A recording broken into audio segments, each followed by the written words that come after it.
advantage of your potential. Mr. President, Mr. Toastmaster, fellow Toastmasters and very welcome guests. It's the late 1800s. Emmanuel Nenger's reputation as counterfeiter was legendary. With the naked eye, he would spend weeks doing US banknotes. With pencil, pen, ink and brush, he perfected these notes.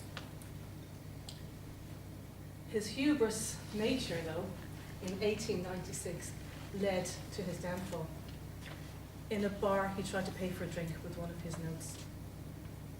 The bartender, whose fingers were wet, ended up with ink on his hands. The police were called, and they searched Nenger's home. They indeed found his counterfeiting operation. They also found 3 portraits painted by Nenger. They confiscated these. Each one sold for over $5,000.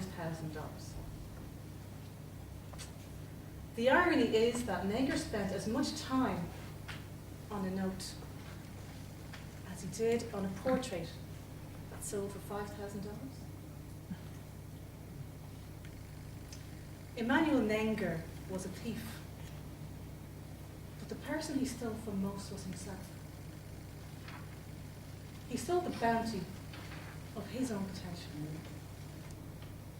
How many people are denied the bounty of their potential? Kitty Chappell wrote a poem called Robbed.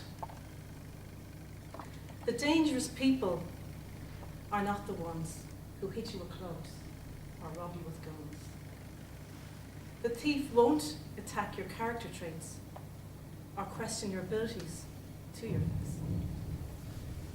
When he won't rob you at point of gun, he simply tells you it can't be done. And when you point to others who already are,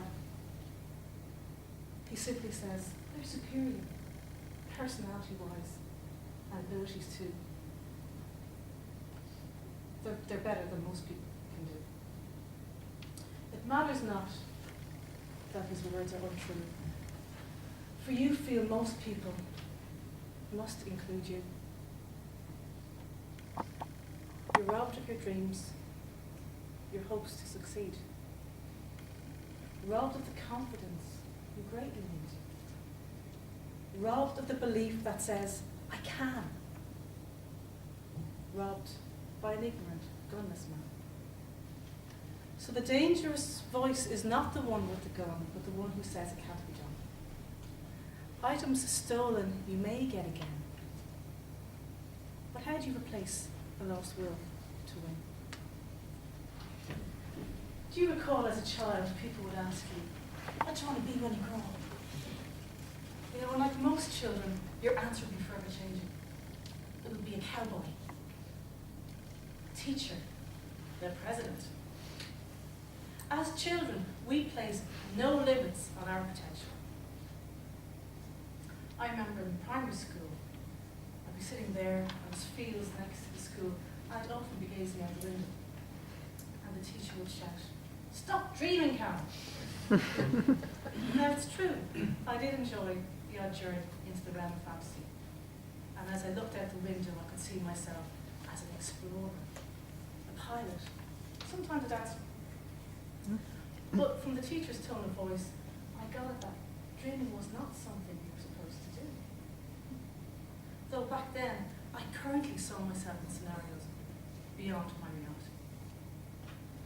It was not until some years later when I understood the power and place of a dream. When reviewing greatest events in my life and noteworthy achievements, I saw that they all started with a dream. Strangely, somehow mysteriously, dreaming is the first step to releasing reality from the realm of potential. Marianne Williamson wrote, she's an author, "Our deepest fear is not that we are inadequate. Our deepest fear is that we're powerful beyond measure. It is our light, not our darkness, that most frightens us." The great successful stories of people are testimony to the fact that we have more control over our powerful greatness than we lead ourselves to believe. Sir Richard Branson, founder of the Virgin Group, an empire of over 400 companies, had many challenges growing up. He was dyslexic, and he wasn't an academic. But he had one valuable asset. He had the belief in his potential. We're all sitting here, gifted in many unique ways. Some of us have great singing voices, which you might hear later. Others are solution-orientated and think outside the box. Perhaps your gift lies in that you're creative with your hands. Or maybe your gift lies in how you raise others to reach their potential. Realize that the power to get your best self forward is within you. Releasing that power is having the belief in yourself. Your decision to nurture your potential with a life-giving warm belief means the seed of greatness can continue to grow and nourish. Emmanuel Nenger was a gifted artist who lacked the potential in his gift. Realize and nurture yours. Thank you.